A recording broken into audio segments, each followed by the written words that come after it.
And that's the break that's happening now. People are waking up and realize. One of my clients came on a session and said, now that I'm waking up and trusting my inner guidance and all of that, I'm noticing that almost everything I really, really thought was important during my life really isn't. And that's not to say that anything you've done isn't valuable, but you did it to get to this point. We went through, I've seen these people's all of us, our lives now are about completing these old patterns and completing these relationships where we never think we're good enough. We're constantly trying to please or achieve. That was most of my life was that way. And the idea that you play, like I'm from the Midwest. And so when you're raised there in the US, it's all about hard work. It's all about, you should be working hard, you should be suffering. And if you're too happy or too satisfied, you're kind of a lazy person. Obviously you're not working hard enough. So to get over that programming, right? To constantly not just try to please other people, but then stop trying to achieve and then apply that to my spiritual growth. I'm going to be the best at meditating. I'm going to be the best at this, right? And just kept happening.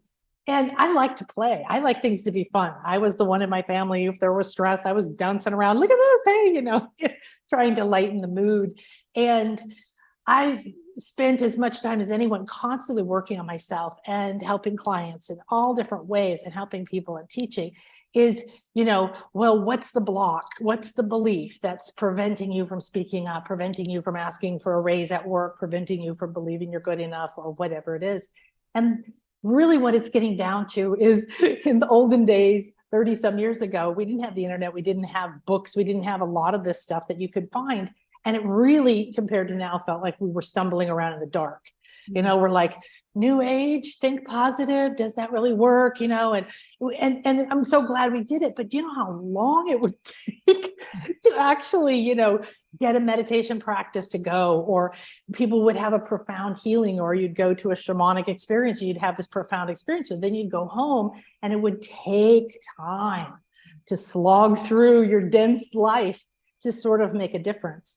So if you're feeling a little bit overwhelmed, chaotic, if you're getting sick and everybody around you is changing really fast, yes, it's a lot, but we're so blessed to be here right now. And I firmly see and believe and know from my clients that this particular manifestation of our soul, this life, is the pinnacle. It's like the capstone is what I'm teaching in my class right now.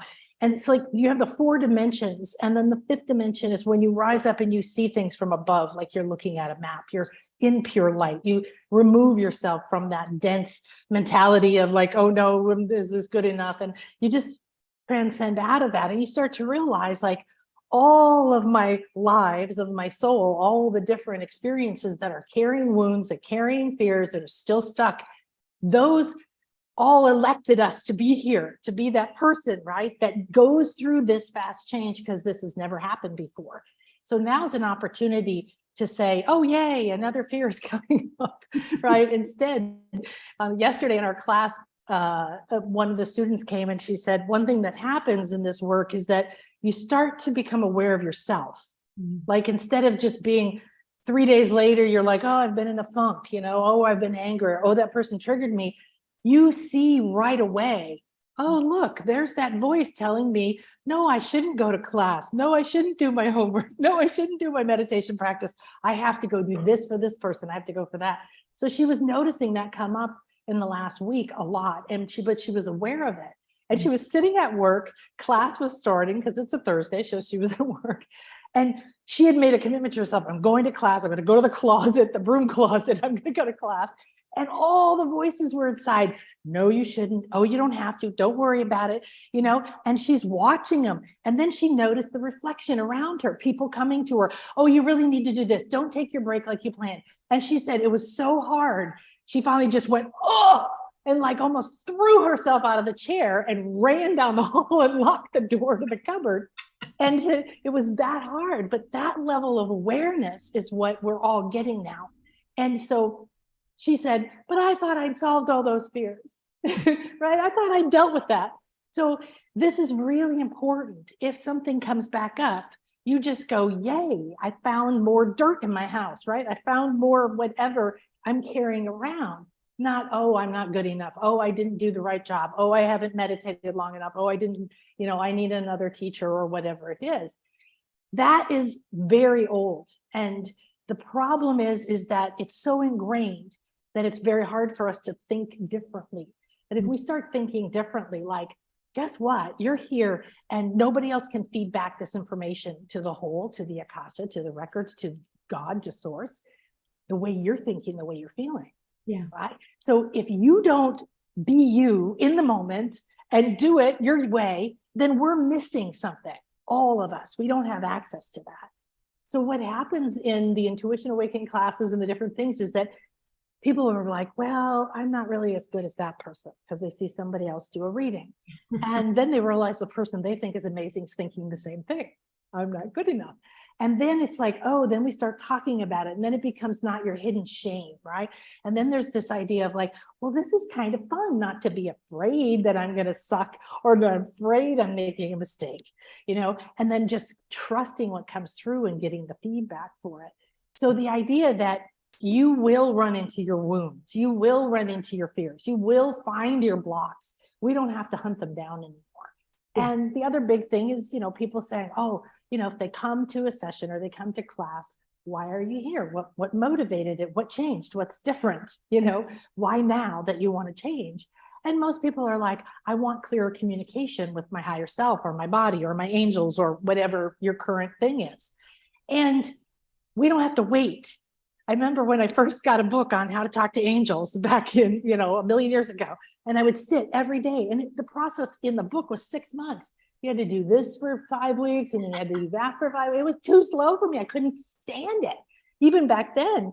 And then it was like, no, just do it now, because you will run into whatever is in the way of your growth in that pattern. So if you follow what's fun, if you follow your way and you start to turn to your inner authority, your inner guidance, number one, you go through different things, the fears about, well, what if they were right? Type of thing. But then it becomes this, like, every day you're sort of flowing through the day. One of my students yesterday said, I kind of flow through the day with my eyes softened because I'm in multiple dimensions at the same time. Yeah. I'm here in the physical reality. I got to make sure I don't burn my hand when I'm cooking, right? But I'm also aware of these energies or these guides or these other parts of me, or I'm watching myself from above. We work a lot on like changing your perspective. If you're trying to read something, you just go above or go behind or go around it. And then you do run into the blocks, and those are the blocks that you need to address instead of waiting, because the mentality of I'm not good enough, I have to be fixed. And then when I'm fixed and other people say I'm okay, that's essentially the underlying mindset that's programmed in, then that you have a limited conscious awareness, right? It's like you're the point and everything else is there. So then your limited consciousness is trying to find more problems. And then you wonder why all you have is problems, or all you perceive are problems, right? Instead, if you're just like, woo, let's go do this today. And on the way, you run into 6 things that stop you. You're just like, oh, let's do this, let's do this, let's do this. We just had an eclipse.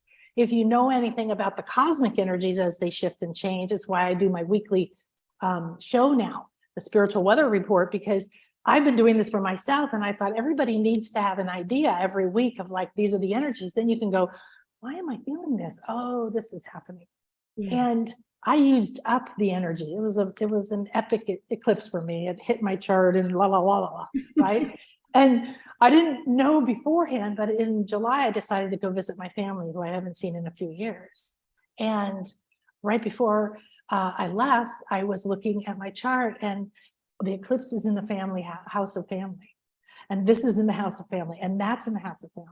So the intuitive guidance for me when to go was key, that I listened to every moment, because then I went all the way down to when to get on a plane. To be honest, I was like, and everything just flowed, and it was like amazing.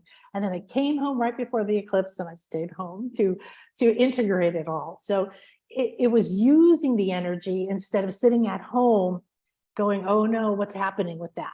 Going out and following your intuition. And not everybody has the same perspective as you. Let's just put it that way, but doing your own thing. Family. Yeah, no, absolutely. But it is about shifting your perspective and shifting your reframing things. Like, often people are saying to me, I want to connect with my intuition, or I connect with my intuition for other people, but struggle to connect with it for themselves. And they're like, I really struggle to kind of get the answers for myself. And one of the things that has been coming through, to kind of guide people through, well, if that's the case, that that's like a block within you, that you can give all of this to other people but you won't allow it to receive it for yourself, Yes. then put yourself in the scenario where you're your own client or you're your own friend, and even if you have to put two chairs and move your bum from one chair to the next Yeah. and reframe, so that you can kind of get around, get through that block that is within you. What would you say to people, who are in that situation? They can connect in with their intuition for the people, they get messages, they get whatever, but they struggle with the things for themselves. Yeah, that's a perfect topic too, because that came up yesterday. I went on my trip, so my class got 10 days off. So we had a long catch up of what happened. So in Intuition Awakening, which they had to take first, it's activation practice and practice and practice. Practice reading yourself and reading each other, but they like reading each other better. And so, yeah, there's a couple different things. When I was first learning different modalities of healing, I was very clear that I was not emotionally detached enough to get a clear answer if my husband might be very gravely ill. Yeah. So there are aspects when you need to be honest with yourself if you have not developed enough to be a clear and open channel. That's what you want to be. You want to be a clear channel that lets the energy flow through, like a clean pipe that lets water flow through and doesn't infect it with your fear, right? So there are times when you do want to, find someone. And there are times when you're going through a lot and you need that guidance. However, I was so surprised too, because one of the students, and she's super fantastic, she does readings for other people and they're like, wow, it blew my mind, right? And so she was pleased, she's sending me all these readings she's doing, and she shows up yesterday and she said, okay, I found a belief that I have that you cannot do readings on yourself. You cannot do healings on yourself. This is the exact thing. A lot of people were like, oh yeah, I know that one. I've heard that one. And she said, apparently it is such a huge belief that it was like a big white concrete wall. And one of their homework was to do readings on themselves. And so she said, I avoided it. And then I sat down and went, okay, well, what happened was, of course, there's many reasons why things happen in your life, but I like to look at the symbology and the flow and the energy underneath what's happening. And so what's happening is that she was avoiding that as well as other things. So it created a little bit of a conflict and a stress situation in her life. So she tried to call this person, she tried to do that. None of those resources were available, forced her to go here. And I'm like, yay. So she said, so I sat down and I did my thing, and I give people this 10-minute activation. They get to set the space and clear themselves, and they become a clear channel. They got all that going on. She's like, okay, nothing. 10 minutes just sitting there. And she said, I teach them what's nothing. Because sometimes somebody's like, well, it's just white. That's not nothing. That's communication. What is the white thing? Oh, it's a canvas. Oh, it's a white, and then that'll open up and it starts to unfold. So one thing, we're in a hurry. We have to know the answer, or we want to analyze it at the same time. You can't be in an intuitive flow and analyzing something at the same time. So don't do that to yourself, because it doesn't work well. You're pulling yourself in and out of the state you got in. Once you get in flow, what I teach is witness. Be a witness. Don't try to run in and fix it. Okay, that's another pattern we have from the world. Well, if I'm really going to help this person and they said that they have fear of this, or they have a pain in their hip, or they have a money problem, I better go fix that money problem. That is not your job. Your job is to be the independent witness to them, to their energy field. And you start to scan it, you start to receive it, and maybe you just see white at first. So she just saw white, and then she said she realized it was a white concrete wall. And then she started to go, well, let's see, what does Nan tell me to do? Oh, I could walk around the wall. I could back up from the wall. I could go over the wall. And what happened was it took a little time, but she stayed with it. And just witnessing turned into her higher self showing up, and then her higher self guiding her around for a little bit. And then she had some other entities come in and she had this full on healing. But she didn't go in and say, okay, I'm going to script this now. I want a healing and I want so-and-so to show up. Because when you have too much of that, I want this, you're putting yourself in a limited space. You're saying, oh, I'm not open to anything else. I want it to be like this. And if I don't see it, perceive it, or receive it that way, if I haven't developed my intuition, if my skills haven't gotten to the point where I'm consciously aware of just received something, because you're receiving information all the time, okay? Whether you're consciously aware of it, I don't know. So if you get into that space and you go, there's this and things I could never imagine ready for me, then she ended up just going, oh my God, it was the most epic thing I've ever experienced, right? She had to face her fear. She had to kind of be backed in the corner and she had to do it. So yes, and here's the thing, there's several patterns, right? There's the patterns you talked about we were told to give everything to everybody else, to sacrifice ourselves, to not take, to not be happy, to not be greedy and whatever, right? And it's complete nonsense because, you know, we talk about self-care, but honestly, I think it's sort of like telling people, eat vegetables, they're good for you. Like, well, duh, I know that, right? So, you know, oh, well, you know, take care of yourself first because you'll have more to give others. It's worn out, right? It's just worn out. So if you say, oh, you know what? If I have guidance for me and then I show up for other people, then I have even more ability to be there. But you want to experience it. So like I said, play with it. Give yourself intuitive exercises that don't have a lot of weight to them. There's not a seriousness. There's not a person who, you know, we had a class this summer, Intuition Awakening class, and there's a client in there that I've worked with for many, many years, and she's extremely ill right now, and she basically feels suicidal. And so one lady did a reading for her, and she said, is there anything in particular you would like me to answer? And she said, well, I'll be honest, I just feel like killing myself. And I thought, well, for a new person doing healings, that's pretty intense, right?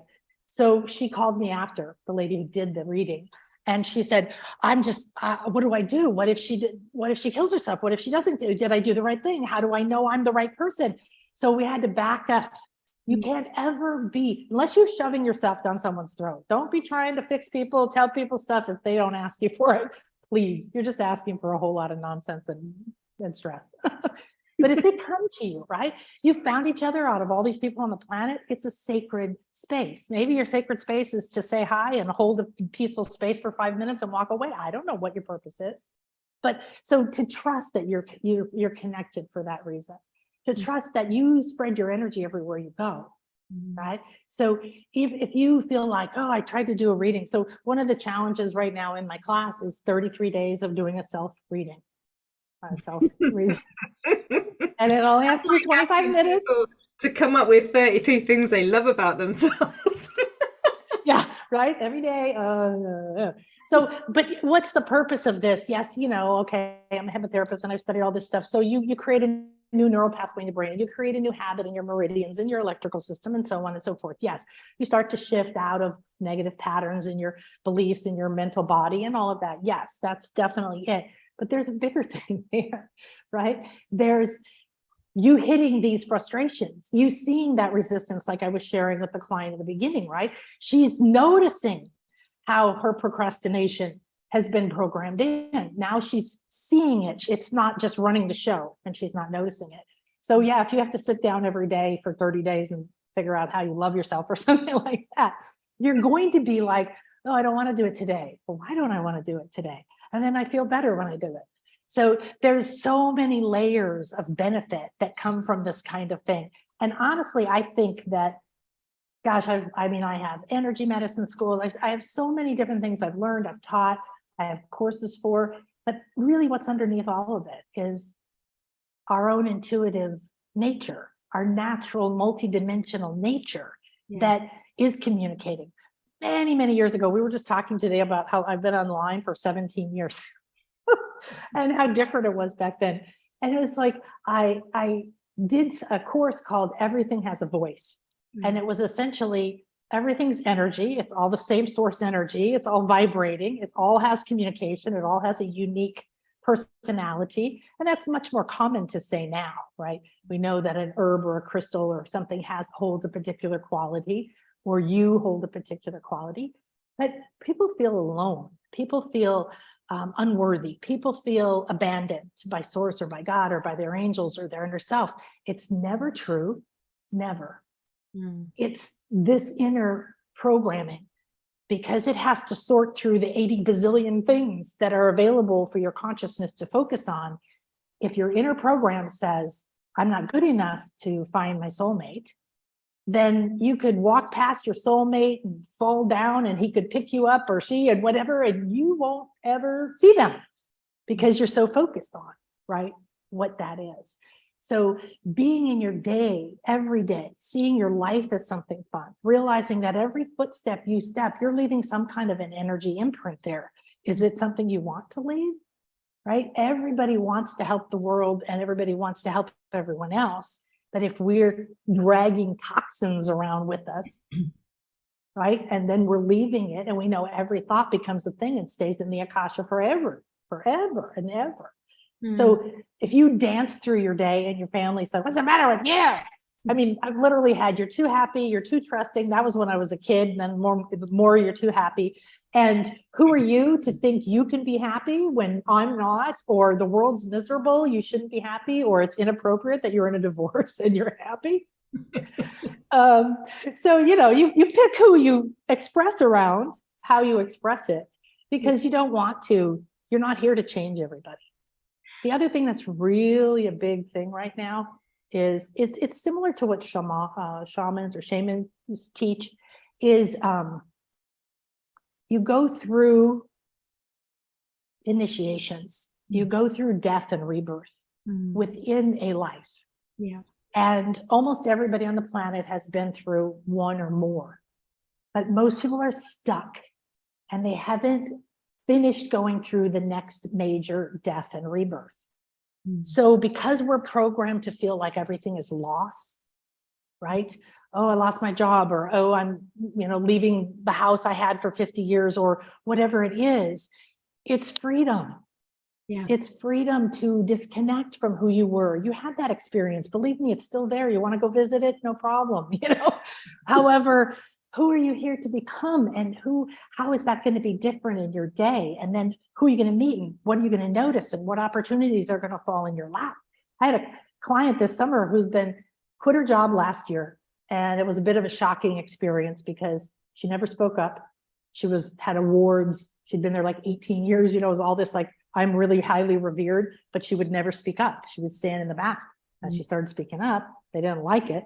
And she finally went in one day and said, I have the most brilliant idea. She told it to them, and then they asked her to please leave.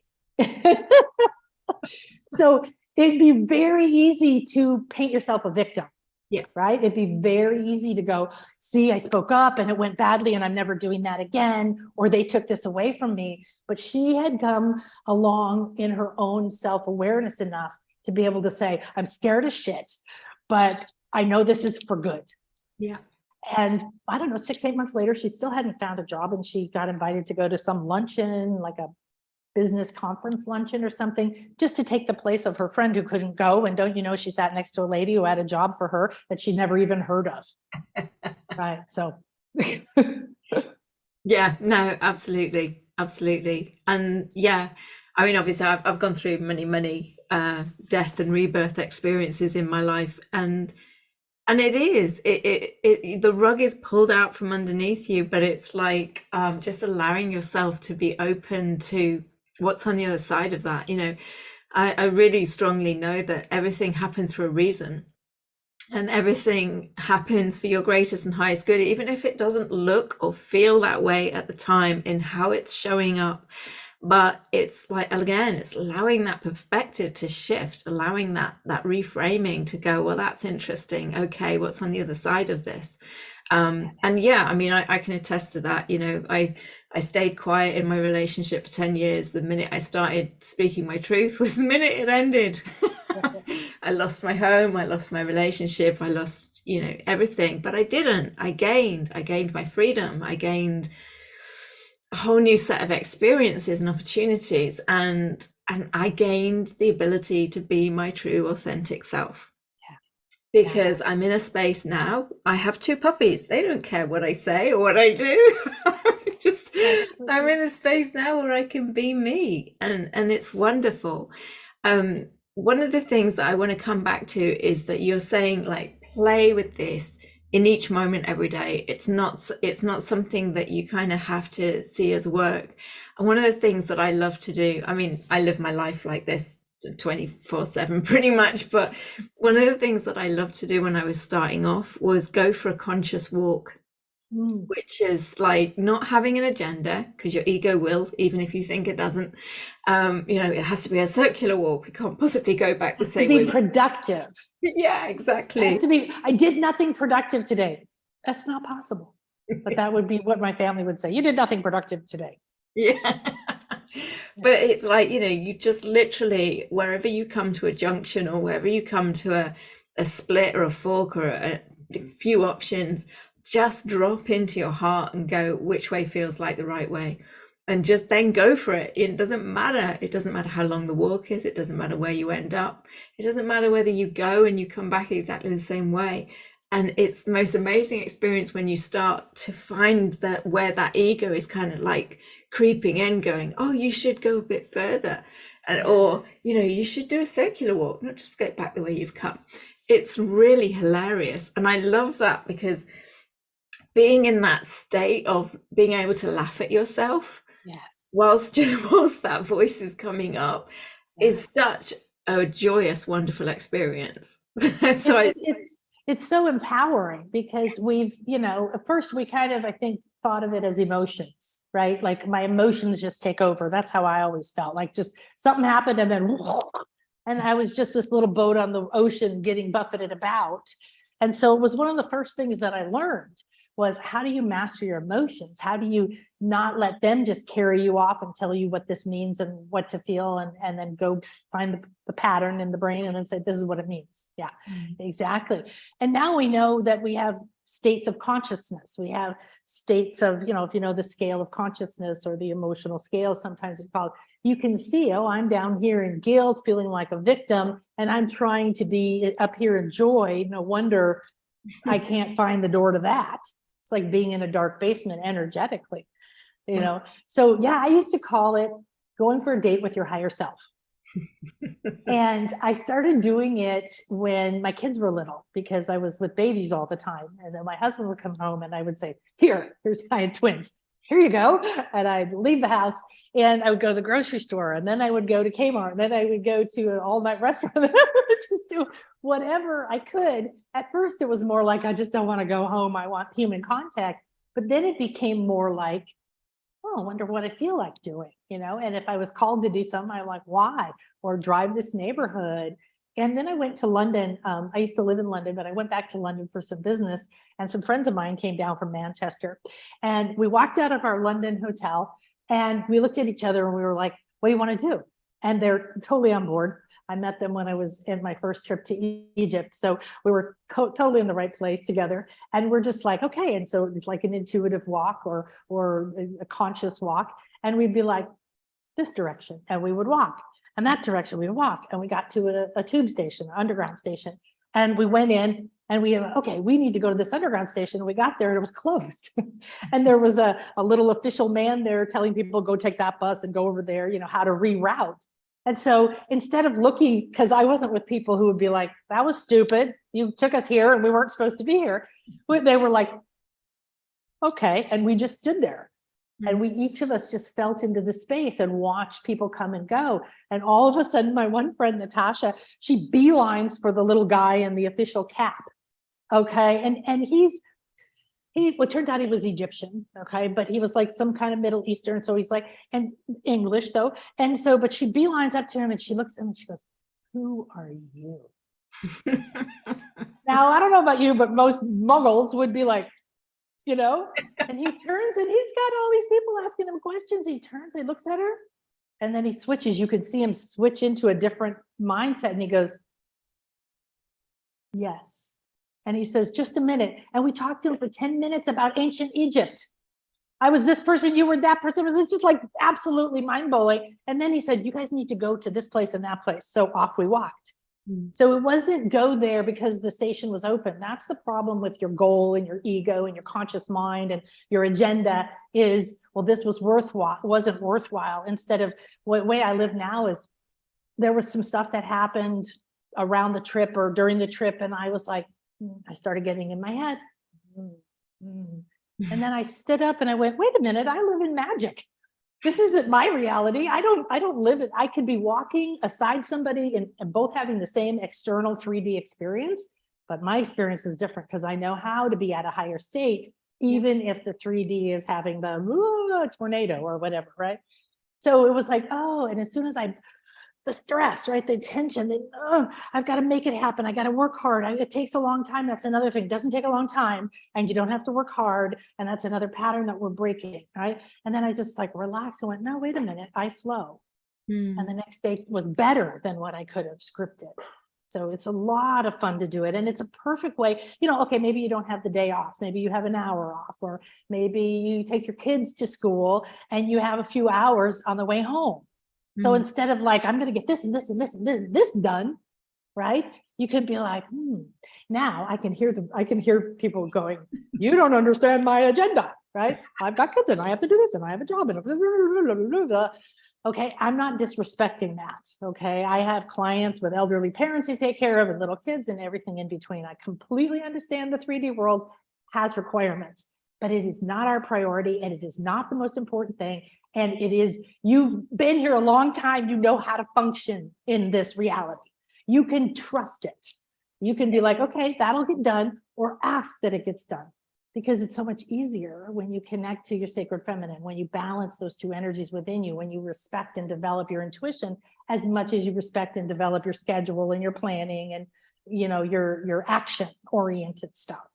Absolutely. So, and that's that kind of like the lower masculine and feminine flipping into the divine masculine and feminine, where the divine masculine is an action orientated energy, and yet it's action orientated constantly in communication and connection with the flow. Yes, and so exactly. You get everything done. What I find amazing about it, when you really do allow yourself to kind of really immerse yourself in this state of being, is you get everything that you had to do done. Yes. It may not get done in the way that you thought it had to get done, or the order you thought it had to get done, but it does. And time stretches. Yes. It's an incredible, the whole kind of linear time thing is an illusion anyway, but your experience completely stretches, and we really step into that multidimensionality of existence. Exactly. And we kind of take off those shackles of all the 3D limits that kind of keep us in that straight. They're showing me a canal. The lower masculine is like straight lines. I've got to get from A to B, and I've got to get it this way. Yeah. But it's like you step out of that, and you find that time just does what you need it to do. Exactly. It will either speed up or it will stretch, but it enables you to get everything done. But yeah, that's beautiful. Asking for this gets done in, alignment with everything that I need to do or whatever. Well, imagine if you had your to-do list and it's, I got to do these groceries and I have to do this interview and I have to whatever, right? And then you put on there also, I want magical encounters and fun experiences, and I want to feel happy and fulfilled, and I don't want stress in my, shoulders. So you pick some other thing you want, and don't say I don't want the stress, but you know what I mean? Yeah. And you put that on there as well, instead of saying there's no time. Yeah. There's no time. If you keep saying there's no time, or I never have enough time, or there's never enough money, or there's never enough, or no one pays attention to me, or whatever it is, then the world reflects it, period. There's just no other way around it. So, people like, my parents or something who don't really get this, right? They'll just be like, well, this is who I am. I can't change. Yeah. And you just, okay, that's the reality. And there's only so much you can do. But honestly, like I went through my first mystery school. One of the things we did was we learned to bend time. And so I used to practice it. but I did it again from the mentality of making it happen, right? And so I was like picking my kids up across town from summer camp, and I had 10 minutes to get there, but it was a 30-minute drive. So I did the little experiment where I looked at the clock, and then I visualized myself pulling in right on time and them standing there. And then I didn't look at the clock the whole time. And it's exactly what happened. And there's no physical way that could have happened. Now, was I focused? Yes. But was I going road rage? No. Okay. Because that was just going to cut off the timeline or the little tunnel that opened in space or whatever you want to call it, that orchestrated things for me. One of the most powerful manifesting things is to visualize the end result, not how you do it. Because that's what we were taught. I remember being in college, laying awake at night because I didn't know how I was going to do my whole life. And I was told I needed to know. Now I realize what a silly thing that was, but it was stressful. So, time is a structure. Space is a structure. And we're in our own time-space continuum as a structure. And then the structure of our light body that makes this physical body, but it has these other layers to it, is a structure. But we're the one that can shift that structure. And so if you, if people want to come on a retreat with me and they're like, well, I don't know how to get the time off, or I don't know who will take care of my kids, or I don't know how I'm going to get the money, or whatever, it doesn't matter what it is. If you just decide, I want to do that, I feel called to that, not like I wanna, but like, I feel like that. I feel this is, and I don't know how. And then you just allow, see, they agree. So you just allow that to come. I can't tell you how many trips I took during my divorce when I had no money, how many things happened because I didn't know how to. I had no idea.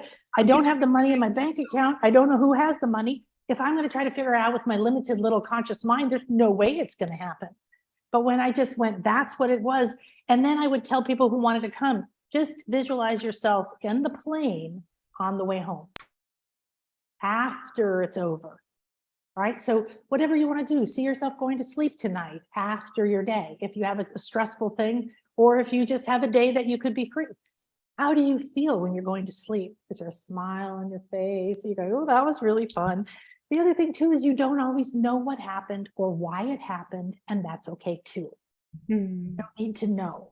You're going to receive information and it can go on and communicate. There's communication going on all the time right now. And you don't need to be in the middle of it. If you've ever had a business, the business owner gets out of the way and usually the business does better. So because you're not micromanaging everything. It's very similar. Yeah, absolutely. Sorry, there was somebody at the door and the dogs were going, oh, that's okay. They're so sweet. So does anybody have a question? Or I've just seen that Destine has had her hand up, so I'm just going to allow them to talk if they've got a question. It says allow to talk isn't available because you've got an older version of Zoom. Destine, do you want to put your question in the chat box or the Q&A? And if anybody else has a question, or if they want to ask a question directly to Akasha, then please either raise your hand or put it in the chat or the Q&A box as well. Oh, nice. Stacy said, I've loved working with both of you, the amazing ladies. I've so expanded and integrated my spiritual development with you both and desire to do more work with you. Oh, wonderful. Hi, Nikki. Marie said something about voices in your head. Today, my inner child telling me, her tiny voice, I can't give my fears away because then I have to do all the things that I'm afraid of. It was hilarious. The logic of a child. That's really interesting because recently, I think it was this year, a client, we were doing a deep session and a client said that when we do a session, I record it. And then usually there's a healing or something that happens that they're instructed to repeat for a few days or a week or something. So she was repeating the one from before, and her little inner child showed up. And during that session, she was like, oh, come on, like telling her inner child, come on, let's be happy, come with me. And her inner child turned to her and looked at her and said, no, you don't care about me. You never came here to find out what's wrong with me. You just want me because then you can do something you want. And you're no different than everybody else who put me here. right? Who made me feel like I can't trust you because you don't care about me. Mm. And so it's interesting because there is a lot of those parts of us who we've ignored or avoided or suppressed or locked away for coping reasons, or maybe from not remembering. And it's no different than another person, you know, like you want something from me, you know, like, but so yeah. And you know, when you have in the olden days, we would go to another life or something. We would see what happened. We would understand, you know, oh, I was burned at the stake because my mother's did this and my dad did that, and then this happened, and so I have this fear of XYZ. And then, but now it goes full on through that, and we take that life into another time, into another dimension. It's complete for everybody. Mm. And so whatever those parts of you that are holding back, whatever parts that are saying, I don't want to do the things I'm afraid of, it can be released, and then you're both free. And then there's so much more expansion of who you are. And there are parts of your soul that aren't locked into lives that they, you know, had a pain that they're afraid to free themselves from. It's, and don't chop them off, please don't chop off parts of yourself.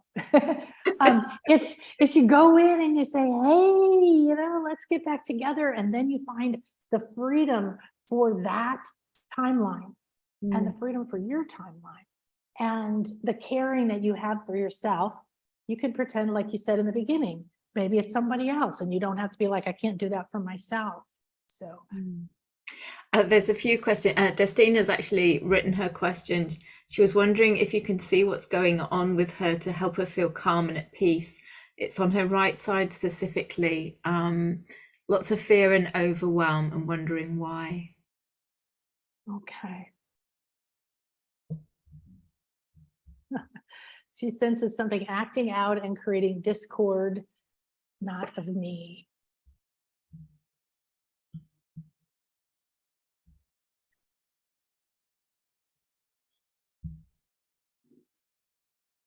There's there's an agenda on your forehead. It looks like I want to say like Wonder Woman, like a crown that goes up, and it's like a sphere. And as soon as I scanned up your body, Destine, it was like this was prominent. It's very similar to a billboard where it's pasted on top of other stuff, like the new billboard is pasted on old stuff. And it's definitely, there's things here that keep you from taking action. So you're considering, something's changed, that you're at a point, you're at a crossroads or a tipping point. And this is, I would say, yeah, there's at least 7 different energies here. That could be other lives or agreements or whatever, but there's more energy than that there. But the primary ones are, and they're all around the idea of you stepping into. So it's blocking right here, which is, you know, third eye crown. But there's something about accessing your higher self, your higher realms. You made agreements. Wow, there's a lot here. There's some agreements of standing up in front of people. You're standing out in front of people. You sort of had the agreement to be the face of something, you know, the presenter of something that you didn't like and you didn't want to do. It was not from your heart, didn't feel, but it wasn't a choice. And so there's things here about, I didn't have a choice. If I'm seen, I have to do and say things I don't believe in. There's also something, the discord you're feeling is coming from this higher heart throat area, almost like, well, I want to say blood, like if you had a cut here and it would just sort of like slowly be coming down here. And you actually have an inner, one of the very core things here is wrapped around something about death, but it's not a death like someone's going to kill me. It's a death of your truth, of your voice, almost like a cut on the side of the throat that slowly bleeds, but energetically is draining. Remember, your throat chakra is a communication center. It's not just voice. It has things coming in and out from all over, and a lot of it gets shut down. So there's something here where you're getting ready to rise, allow that energy to connect into your body from above, and you're going to be taking that off. The clarity you get is going to be a little bit shocking, almost like seeing in a bright sun coming in a dark room and suddenly shocking you. And you have some, to me, it looks like an incision right here along the top. And it's where this thing is sitting. So it's not healing it. It's not even like a bandage. It's just blocking it. It's a facade. So you have a lot of facades that are breaking down. There's some old energies that are very definitely ingrained in some fears of what will happen if you reach out, of what will happen if you have the flow of your above and below, and you re-access this communication to speak your truth. So there's a lot of new power available to you. And we have the eclipse that's just happened, but we have Mars going retrograde right now. So this is aggravating. It only happens every couple of years, and Mars, we think of it as a warlike thing, but this is masculine energy. This is divine masculine energy that holds space of protective for whatever that divine intuitive feminine wants to create, and it holds a space and it helps create. And there's the masculine on the planet that has gotten out of balance. So those are the core energies under this. The most important thing for you is to keep taking very gentle steps forward in whatever you're doing. And it's interesting because the right side has this wounds, so to speak, and the blocks and the fears, and some of the images and visuals are coming back. And the left side of you is just white. It's not like glowing white, but it's just sort of like a blank whiteboard. So you want to access that sacred feminine. You want to access that intuitive much more, dropping into that. And part of that is the fear that you have some talents. This is what we're seeing a lot of people. You have some very profound psychic talents that were misused by others. And this whole idea that you were sort of forced to be the facade for things that used your abilities. And so this is you reaccessing them and being willing to take action. So you're in a very, very big shift. The November 8th eclipse is going to be, we're between the two, it's going to be a portal for you. It looks, I don't want to scare you. It looks bloody, but I don't mean bloody like death bloody. It looks like walking through chaos. It looks like just stepping through this illusion of this disaster and everything, and sort of through the looking glass is an opportunity. So let me know how that feels, if that resonates. Yeah, she says, yeah, exactly right. Yeah, and yes, it is. So she's been giving you confirmation the whole way through. So yeah, that's brilliant. So thank you.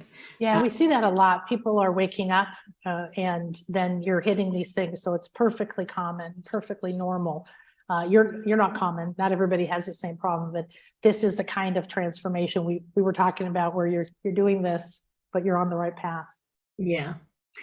Joy has said, Akasha, you're such a wonderful, powerful channel. How do I trust my inner knowing again after some trauma I just stopped? And that again is a common thing. You know, we trust and then something happens and then we shut down or we stop. So for Joy, how can she trust her inner knowing again after this trauma?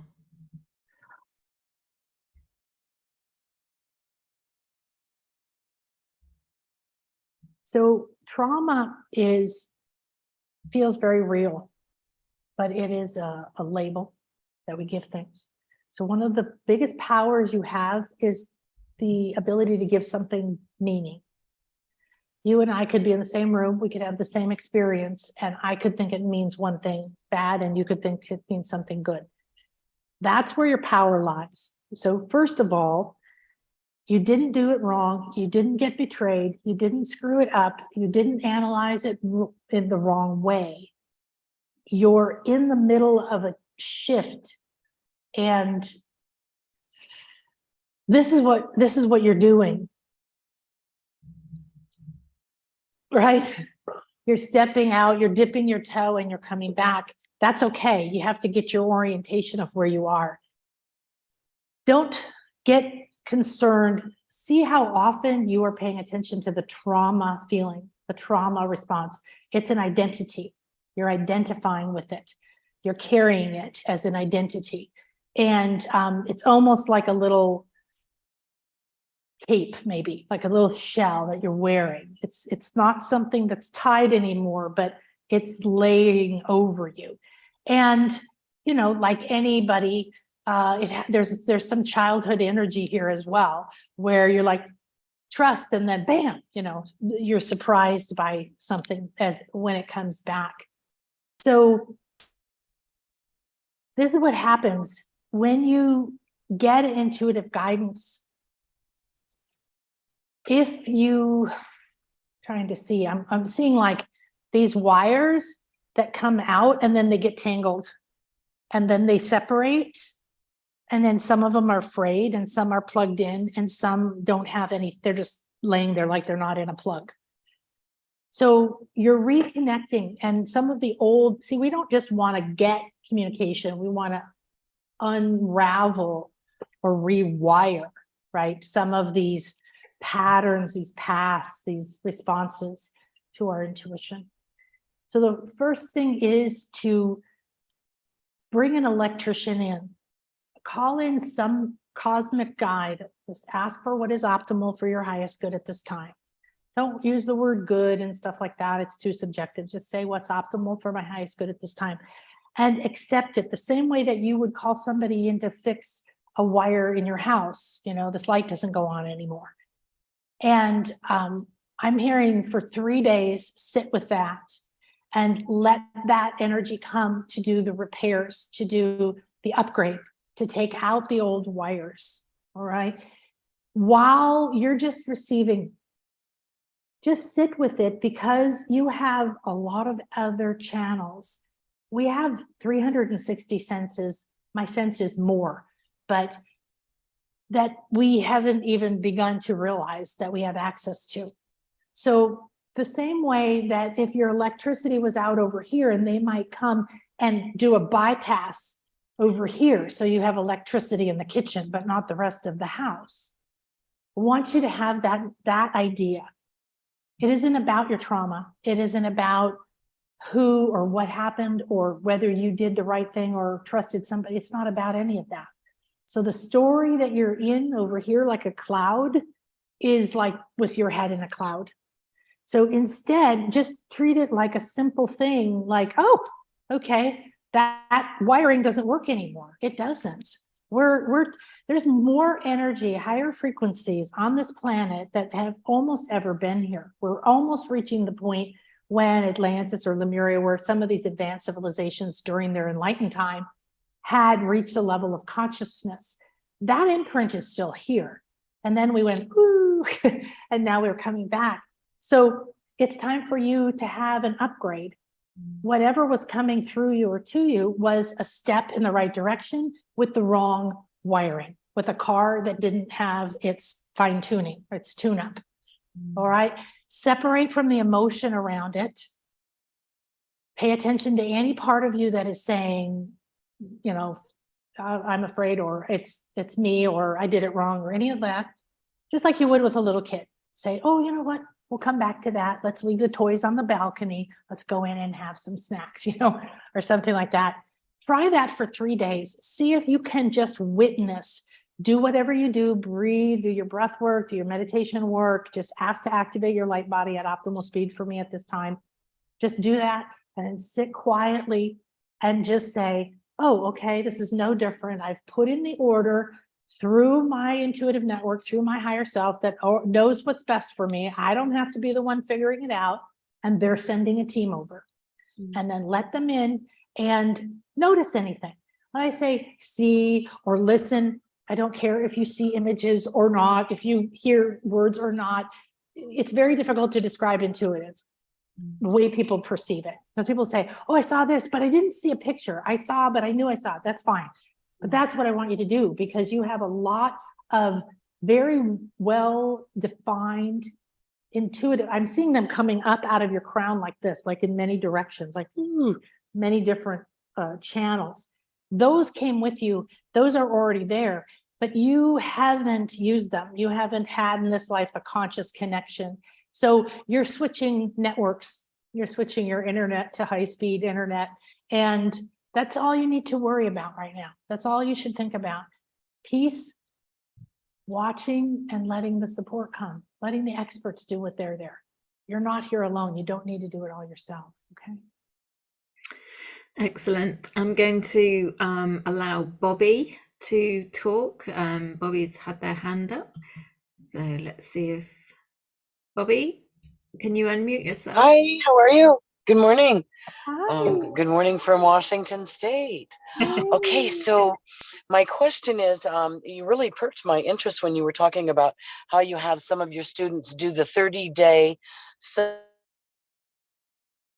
self-reading. What does that look like? Well, how would one begin that project? I'm going to call that a project. I teach this in my Intuition Awakening. Right now, what I'm doing is a certification class for people who've taken or want to take Intuition Awakening, but Intuition Awakening is available, or any, whatever you feel called to, if there's another teacher where you feel really called to.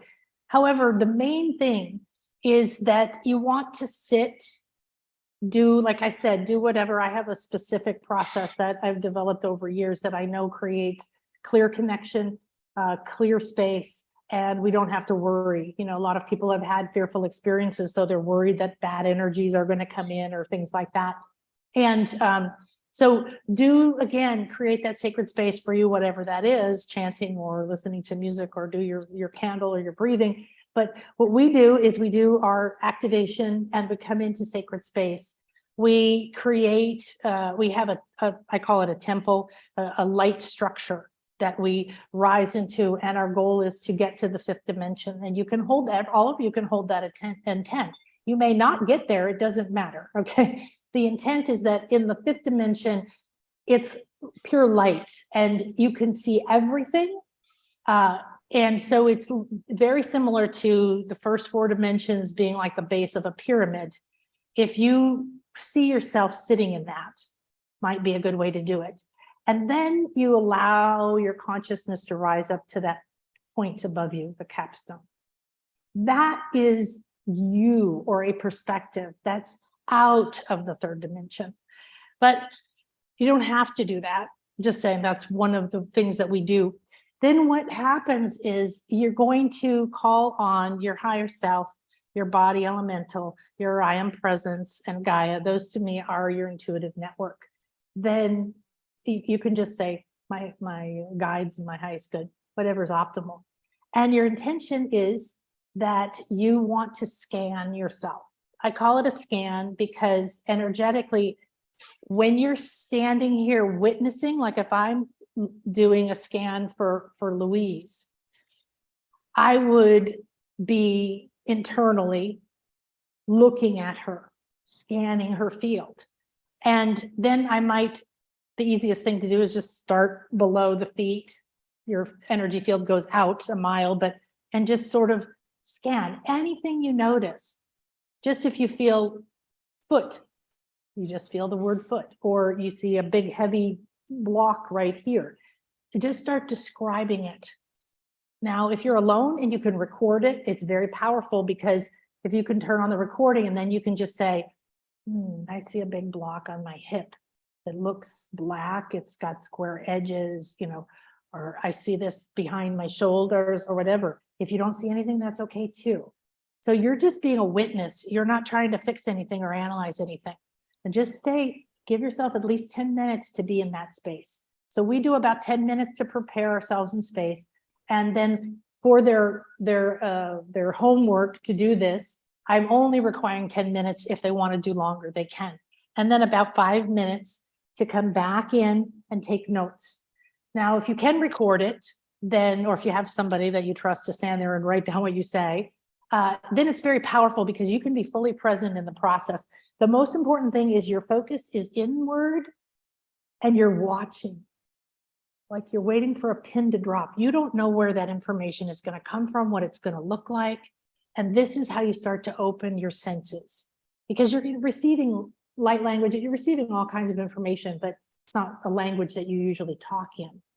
And then when you're done, you want to bathe yourself in gratitude, give great thanks. You can ask a few questions. You can go in and ask a question, although I like best possible advice for me at this time because it leaves it open for things to come through. If you're aligned with what's optimal for your highest good, you will always know that what comes through, even if it doesn't make any sense whatsoever to you at the time, that it does make sense. And then be filled with gratitude and recognize and acknowledge that you have just received a huge amount of guidance and healing and who knows what, even if you don't know what it is. And then close the session. If you do it every day or for a week or every other day, or just do consistently at all, you're going to notice a difference very quickly. So if you do a course or I have a meditation called something about awakening your 360 senses or something like that. So if you repeated that every day, you would have a different experience every day. And then you would leave that experience a different person. So we're never coming back to the same thing. We're spiraling up. We leave on the hero's journey. We come back at a higher level. So you come back frustrated because you didn't see anything, damn it, and you wanted an answer. What a waste of time that was. Well, then you accept that. You want to look at the scale of consciousness. It's free in my shop. You want to look at it and you realize, oh, acceptance is where I get my power back. It's where I transcend all this. It's where I harmonize with solutions. It's where my emotional body lets go. So if I just accept that I'm frustrated, or I accept that I'm afraid, or I accept that I don't like what I just heard, then it can pass through you. You don't hold on to it. And then it moves into something else, like the client I was talking about earlier, who sat there looking at a blank wall for 10 minutes and then finally realized, oh, it's a blank wall. Maybe I could walk around it. Maybe I could do this. And then at the end, you can ask some questions like, what are the best next steps? What are the healing energies that are optimal for me to integrate what I've just received, whether I know what it is or not? And you might see a symbol, you might get a name, it doesn't matter. You might just feel happiness in your hips or something. I don't know. But it's all communication. The more you give it time, you let it be seen, you're letting yourself see yourself. Okay, just remember that. How much do we want to be seen? How much do we want to be understood? How much do we want to be seen for who we truly are? We're starting to see who we are ourselves, and it's super powerful.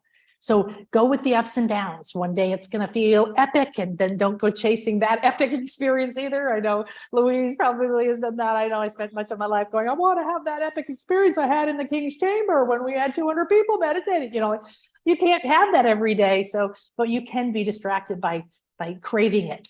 You know, craving is a state of addiction or desire where we're stuck, disappointed and needing, and I need this and I need that. So you don't need it. You're just sitting there and you're going to be in a receiving space and you become an excellent receiver. And that is becoming more attuned with your feminine. Your feminine is receptive. The feminine has to receive and then it creates. So you receive the guidance, whatever it is. And if you do it as a practice, you're going to be amazed. Like, you know, oh, today I got guidance really quickly. Or, yeah, I have several clients, unfortunately, women who have husbands who are very negative against intuition and spiritual work and absolutely won't pay for it, absolutely forbid it all the way to that point. And one lady was secretly doing work with me and her husband got really upset, took away all of her credit cards, wouldn't let her do anything. And then she called me one day and she said, I can't not do it. I feel so good. I get up early, I go in the closet, I do whatever I have to do, and I feel great. So guess what happens? She didn't go tell her husband off. She didn't go tell anybody, I want this is me, I need to stick up for myself. She did her inner work. It shifted her inner vibration. She realized, this feels great. This is important for me. I'm not going to abandon it. And guess what? Her husband just walked up to her one day and said, I don't know what you're doing, honey, but I love who you are right now. Here's a credit card. Do whatever you need to do. Oh, that's amazing. Yeah. So I'm not saying, you don't want to be attached to an outcome of changing anyone outside of you. But when you do this inner work and you just say, oh yeah, this feels good, that you do have to get through the doubts and the parts of you that say it's not good, or somebody else, or it's a waste of my time, or everybody else is more important, and everybody has those. So don't worry about it. And afterwards, when you take your notes, note visually, like I felt this, or I saw pink, or this warmth was in my back, or I felt surrounded with love, or, or specifics, whatever specifics you are. But you would be shocked, because people come to the Intuition Awakening class who say, I'm really not good at this at all. And within 2 or 3 sessions, they're just, they're like, okay, they're doing a reading for somebody else in the class. We're all watching. And then they're like, they don't want to hear what that person have to say. And then the other person's like, oh my gosh, I have that crystal on my desk. I'm this, and that happened yesterday, and I'm this, and the affirmation. And I remember this one lady who was literally like this, looking up at the camera, and she just went, because we don't have that feedback, So if you keep your little journal, even if you don't have someone else to validate it for you, you can go back. Because even with astrology, even with a lot of these wonderful energies, we don't know how they're going to unfold. We just know they're here. Right? Oh, my fear is coming up, or my doubt's coming up, or my desire to become this is coming up. We just step into it, and we understand the energies going on around us. And then we say, okay. And then you can look back and go, look at that. Wasn't that interesting? Did that help, sweetie?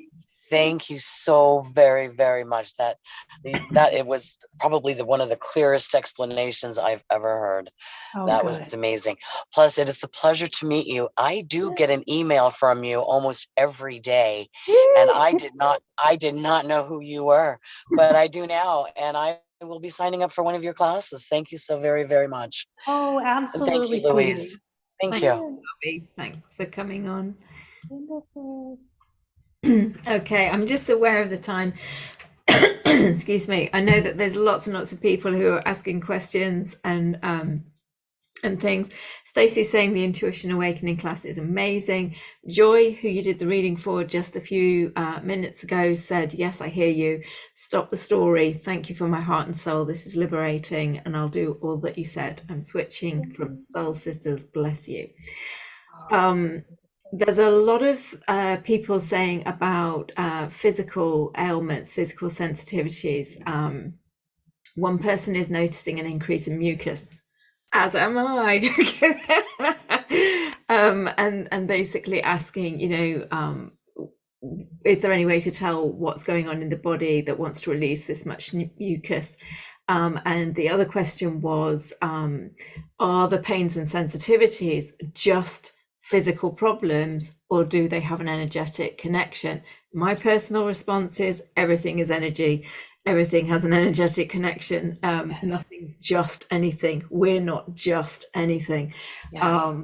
But it's complex too, right? There's you literally have this soul is like a big thing, right? And it has a lot of experiences, and it has a lot of history, memories, wounds, and so some irrelevant to who you were being this life, some relevant. Then you come in with those energies, and you have your blueprint, so to speak, that you want, your potential for this life. And then you move through and you attract more drama or more abuse, and all these different things happen. So everything is communication. However, you can get obsessed with what does it mean? What does it mean? What does it mean? Instead of just saying, oh, I hear you. So again, if you've been around, a homeless puppy or a little child or any person who has that, timidness, if you realize that this part of you is speaking and it just wants to be recognized, it wants to be seen. The power of witnessing something for you and someone else. I realized when I first started doing hypnosis, I went through 5 years of hypnosis training, and I was like, well, why? There was no healing. Nobody was doing energy healing and past life, this and that. It was just this woman's rape, when she was raped, came up during the hypnosis, and I'm watching the mentor. And then she has this profound healing just from realizing what happened. And then I took it to the next level and so on. So there's the recognition, the being seen, the not hiding it, not feeling ashamed of it, all of that stuff coming up. So your body's talking to you all the time. However, I've had allergies my whole life. I couldn't even breathe through my nose until I was 12. So you can't just say all mucus means this. All right. And as a homeopathic doctor, you definitely, we're trained to look deeper and deeper. I don't say everybody gets one remedy because you all have a fear of spiders. It just doesn't work that way. Some things do. So it's speaking to you. We're going through a massive up level. There's light body sickness, I call it ascension sickness. Some people call it. Yesterday in class, we did this initiation that just decided to intuitively come through. That had nothing to do with what I had planned for class. So that's part of teaching intuition. And it was epic. And everybody was like, oh my God. And 3 of us were nauseated. And 2 of us had motion sickness as a child and as an adult, but the other person didn't. So what did that mean? Well, I can tell you that when I first started doing Melchizedek method, light body work, mystery school work, it took everything I had learned to a new level so fast. I was sick as a dog for 3 months. I did level 1, 2, and 3 in 3 months. And I was walking around like, oh, my head hurt. It felt like my whole scalp was being pulled open because your brain literally changes its structure. So everything that's happening right now, people don't even have to be in a school to be experiencing these things. So some of what you're experiencing is that you are raising your vibration so quickly without fine tuning it. It's like going to the gym and then lifting a 10-10 weight versus lifting a 10-10 weight when you've been laying on the couch for 5 years. Okay. So think about this. This is like going to the gym. You're trusting your intuition. You're listening more. You're noticing this. You're feeling stronger. Earlier this year, I did a chakra class, but it was called Upgrade because what I was told was, great, you're learning all this stuff, but have you gone in and up, like with the house? Have you brought the house up to code? Do you have high-speed internet here? Are your chakras and your other meridians and your other structures in your light body tuned to receive all this information? So sometimes the mucus is that. Sometimes I'll tell you what, it's a little bit like, thank God nobody's in the room, because before I record something or before I do a live class, I'm like toning and doing all this. And I'm like half of a tissue box down. Like, what is that? Well, my throat chakra is like, okay, great. We're going to speak about this. Let's get all the shit out. And sometimes I don't even know where it came from. So I've been looking into the meaning behind or the energy behind congestion, inflammation, and infection. All right. So for me, 3 years ago, about 3.5 years ago, I was extremely ill. I couldn't swallow food. I had all of this going on. And I do my own healing for the most part. So I got into certain things, started eating green juice. That's all I eat now. But you don't have to do that. It was just one of the things I did. But what the process was me having to listen. Not because if I dismiss, well, I've always had allergies. That doesn't help me. So listening to it, saying, oh, what does congestion do? It restricts flow, restricts life force. It blocks things, blocks receiving, it blocks letting go, right? What does infection do? It puts things in that aren't for your highest good. So it lowers your vibrancy, your vitality. Why would be the underlying reasons for that? And it's hard to believe sometimes, but believe me, 100%, I've absolutely no doubts anymore that nothing starts in the physical. That's the problem with us trying to make something from the physical. I'm 3D trying to make 3D. It doesn't work that way. That's the hard way. So your congestion or your infection or your thing you've had your whole life or your car accident, they're all starting on another level. There's a pattern in the mind. There's a pattern in the emotional field. There's most likely a pattern from karma or past lives or soul level that are creating the perfect energy to attract that experience in that moment. So all forms of the body, and that's wonderful if you develop your intuition then think about what you're doing. You're giving yourself a pathway to listen to your body. Yeah. Right? We don't want to listen to our body. I can't be sick right now. I have an agenda. Right? When the best thing to do is to be laying down. So Absolutely. Yeah, no, absolutely. And I will say that 2 weeks ago I was clearing, obviously I was just purging, ready for the eclipse, ready for all this stuff happening. Venus going 29 degrees of Libra lands right on my Jupiter, which is opposite my Saturn. It's hitting my Pluto, my Mars, my moon. oh my gosh, girlfriend. And it was like, okay, this is big. I don't need to know exactly what that means. I don't need to know exactly what's happening, but my whole system was purging in readiness. So it was like, okay, now my little human self got involved and was like, I've got clients to see. They need me. They need my assistance. They're more important. So I struggled on. The minute I went, actually, no, I get to just sit with some lemon and ginger and star anise and fennel, because that's all I wanted to drink. And I stopped. Then I started feeling so much better. We are so caught up in analyzing what's this about, rather than just acknowledging this is where I am at the minute. What am I being guided to do? What do I feel I need to do? And allowing that, never mind the agenda, never mind the boss or the client. And the criticism, right? You're going to get people look at you and not think that's okay. You're taking care of yourself, and you're just going to have to get to be where you're okay with that. When Venus went into 29 degrees of Libra, I felt fantastic. That was the first day that I just went, whoosh, okay, loads of energy. We're off. And that was about a week ago, right? Yeah, absolutely. So, it's allowing ourselves to, again, connect with our intuition in a playful way and just check in with ourselves and check in what we're being called to do. Now, I am aware of the time, so I can't take any more of your questions. Thank you so much for everybody who did write your questions. I wish we had more time to go through them, but Akasha is offering a special offer and a free gift. So I think it's perfect segue into you speaking to your special offer, which is enter your Akashic records for answers. There's two options, a 30-minute session and a 60-minute session. So do you want to speak a little bit more to what people can expect from that?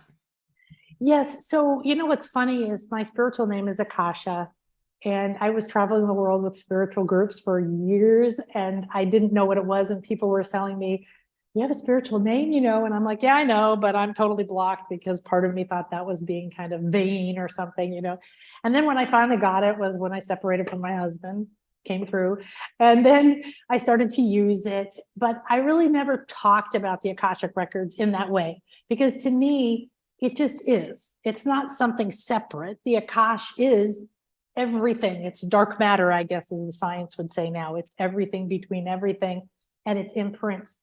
So I'm accessing all of these things. And this too, Lou, when you're doing this, you're trying to figure out what people hear, right? What's the word? Like, I didn't really use the word intuition before either, right? But I didn't want to say psychic and freak people out. So there's this little game you play.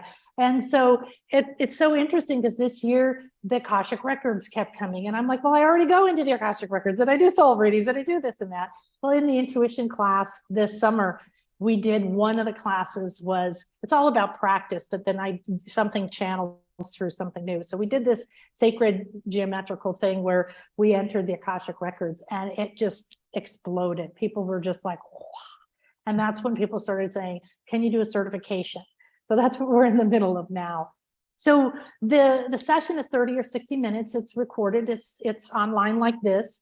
And I record it for you.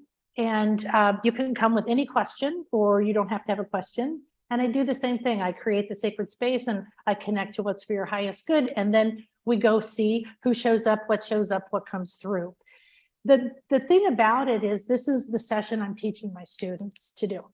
And so it's really aligned to whatever is optimal for you, but it's very practical. So I'm scanning your energy field, and I've had so much training over the years and I've had so much practice. That's the great thing doing this as a business. It's not just me. I get to see all these other people and see how they react in the patterns. So I'm following what is, and I'm telling you the whole time what's happening, but I ask you not to take notes because I want you to be empowered to start to feel and see and receive more yourself. So you're going to be in a relaxed state with your senses. I'm going to tell you what I receive, and then at the end or during it, if you want to, you can say, oh, I'm seeing this or I'm feeling that. And we're going like this together through it. I'm usually there. A lot of my students and clients will say, oh, I saw that right before you said that. You know, right before you entered, you said there was a door, I saw a door or whatever. So we're there together. But I don't want you to be dependent on me. I'm happy to have you come play with me for a long time. But what I really want is for you to leave with both current release. So there's energy healing that's happening. Every modality, everything that I do is happening, even though it's, let's ask your Akashic records for what it is. So it's not a consult like a lot of people offer Akashic records. It's a deep energy healing. It's talking with your source and it's looking at what's on the plate. I say, you know, a lot of times, again, we have the agenda. I want this. And then you go, this fear keeps coming up. This fear keeps coming up, but I want to be doing that. Look at what's on your plates, okay? Your soul knows what to serve you. Let's deal with this first. Then when you get past that, there'll be something else. So it's always really relevant to what's in it. And then you can ask, we will debrief at the end, I guess you could call it, of what did it mean? There's always guidance. Sometimes you re-listen to it. I always have you re-listen to take notes because there's no way that you heard everything that came through. Mm-hmm. And then you can, you know, email me or text me after. So that's kind of how those sessions work. And you can buy as many as you'd like. And there's a special price, of course, for lose people. Yeah, so the 30-minute package is a 21% discount. Its value is $125, and for us it's $99 for those engaging with this summit. And the 60-minute call is normally $250, and again that's a $51 discount. You're getting it for $199. I'm really excited about this special offer package. I might actually dip into it myself. It's nice to just connect with somebody else who does a similar thing to you sometimes. But there's also a free gift, and this is an audio, a downloadable audio, which is communicating with your past lives.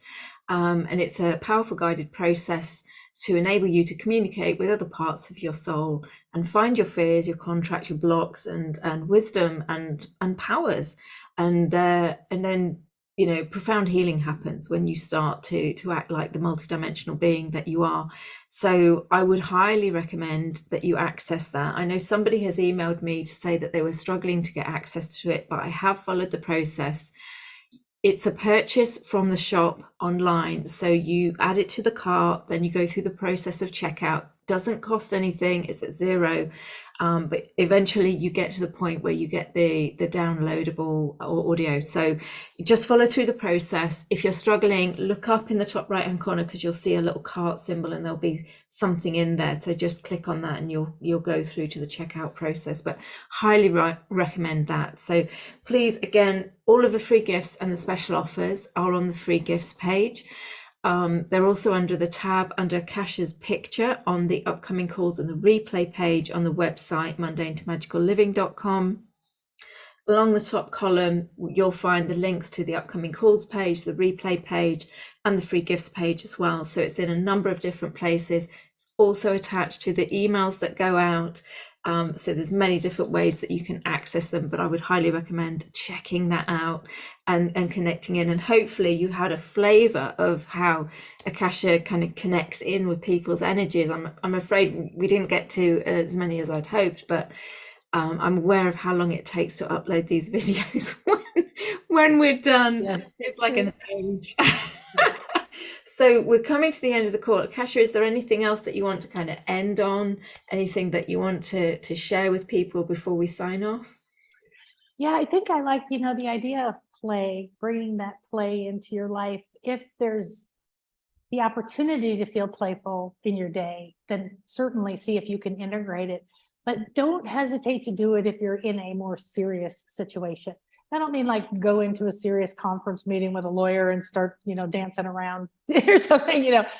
However, who you are, you're supported, you're surrounded. even if you really don't believe it yet, you know, take your breath, step into yourself. How would it feel? Who am I? The other thing that's coming through so powerfully is all time exists now. So you don't have to just go to a past life to find out what's wrong. You can go to a future you in a timeline that you really want to live in. And instead of being like, will it happen? I hope it will happen. You could be like, oh, today I'm going to walk through my day, you know, like the me that, you know, I'm, you know, maybe an easier thing is to say, normally it takes me, you know, 3 weeks to do this thing or 2 hours to bake a cake. Okay. We don't have that time frame. So we can hop over it to the other side and then come back into ourselves from that you and embody it and be like, how would I think? I always tell people after a session, even after this class, after all of Louise's interviews, I would sit down and just feel into who you are now. Affirm that you've changed in some way. You have something new that you know, something you've released. You don't know, okay, but you are someone new. And then look at what you've decided to do or how you feel about doing something and say, I could choose something different. I could go to the dentist. I hate dentists, but I could go to the dentist, but I could go in and meditate. I got so good at going to the dentist, I would fall asleep while they were drilling my teeth because I was so terrified. I was like this, and I just learned to go off on the beach. And I was on the beach, and they're drilling away. So yeah, take it with you. Who you're being is what blesses people. And don't wait for people outside of you to acknowledge it, to say they're sorry, to agree with it. You can love people, but they don't have to understand your deeper inner you. They can accept who you are or not accept who you are. And it doesn't mean you have to have a fight with them. So I had this really profound experience in visiting my family where things were going really well, and then something went really bad, and it looked like it was just going to take a detour back to some old patterns. And I was like, that's interesting. And I never got emotional. I never got like, ooh, poor me, but I was watching that, and I could see the timeline where I lived that. And I could see where everybody else was. And so instead, that was where I went to bed and I said, no, I live in a magical world. Let's see what happens tomorrow. And it was more picture perfect than I could imagine. So whether it happens that quickly or not, just know that you can choose and you can decide and you can change your mind. Okay. Please, people, change your mind. I know people, well, I told that person I would help them move, but what would make you not go? Well, if I broke my leg and I couldn't, but anything short of that, no. Well, why? You know, so yeah, you're worth it. You're worth it. And Karen, I want to tell Karen, yes, your unicorn. I have so many clients who see unicorns. I want to see unicorns. I don't see unicorns. I see a lot of other stuff, and I love unicorns. But I had a businessman, super serious businessman, who was coming to me for a while, and he said, okay, I have to tell you what happened today in my cubicle. There's a unicorn sitting on my desk. I mean, seriously, a real one. Is this real? Yeah. So how to communicate with it? You know, there's tools and techniques to communicate with animals, in body, nature spirits, angels. And if there's one that works for you, it's great. But I want to kind of let the cat out of the bag. It's all intuition. You have an intuitive network. It's already built in. You're just like a seed. You're just like a nut. The minute you get the right environment, that part of you knows what to turn into. You don't have to figure it out.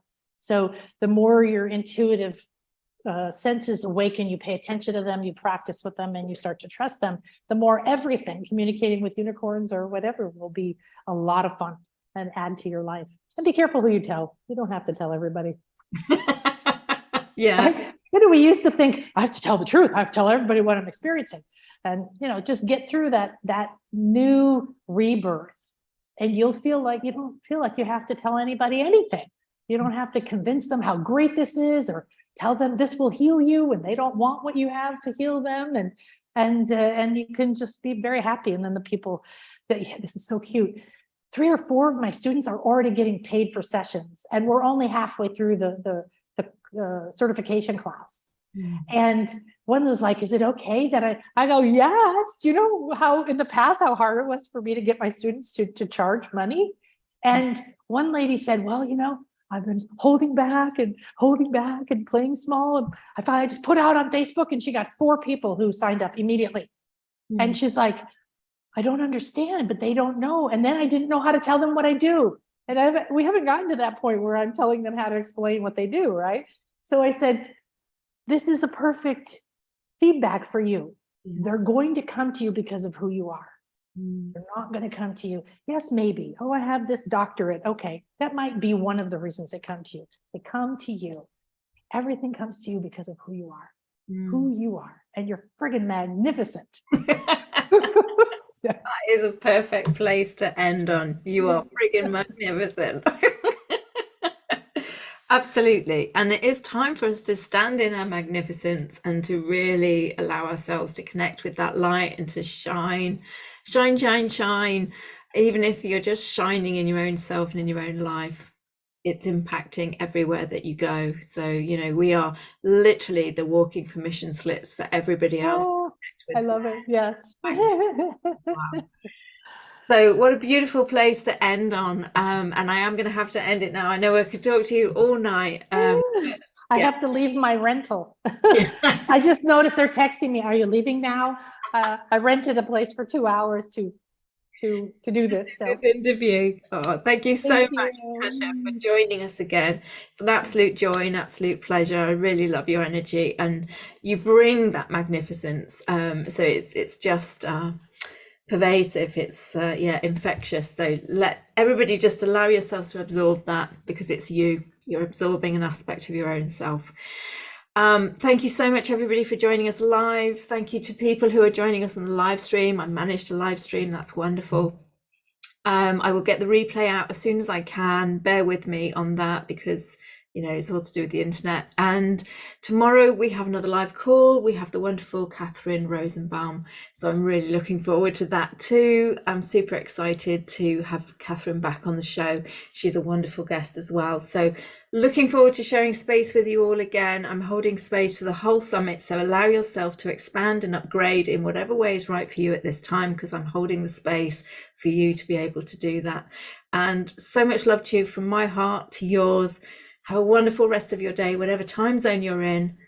Much love to everybody. Goodbye. All right.